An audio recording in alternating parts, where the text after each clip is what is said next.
From the trading desk of dailyforex.com, this is Christopher Lewis looking at the markets for September 15th.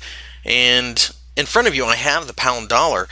And this is going to be a little bit different to look at because I've got the daily time frame, but this is going to be based more upon different time frames. You can see that we have a gap to start out the week.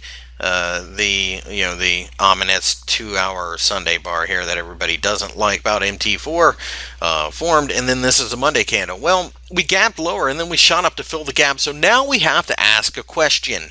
Can we break above the gap, which is very bullish, or do we find ourselves seeing this as resistance?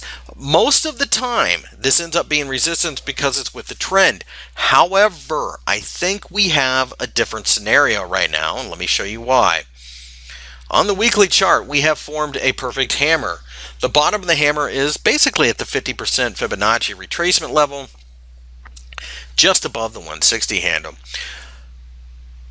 Technically, this looks like a typical kind of, get rid of the trend line. It's no longer in effect, but this looks like a typical pullback before you continue going at least to the highs, and most of the time you extend it out.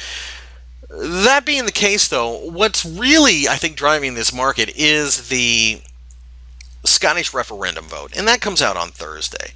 I think that the quote-unquote smart money is getting involved now because I think a lot of them are like, okay, look, we've gone too far, we've sold off too much, there's too much panic and general drama being followed out there, and therefore they feel that the Scottish are probably not going to leave the United Kingdom. I feel the same way. I am in America, I am not in Scotland, I can't say that for sure, but the economic damage that would do to Scotland, at least if they did it abruptly, would be pretty remarkable. That being the case, I anticipate that Armageddon is not coming. We have seen a supportive candle right where you'd want to see it in this region.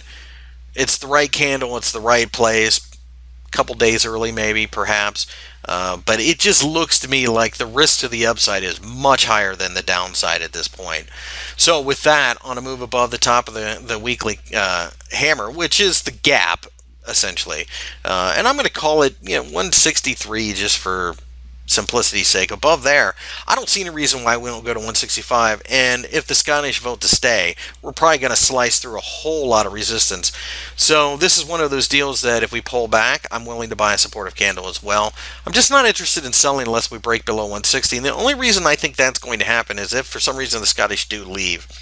Otherwise, I think this pair could very easily rip to the upside.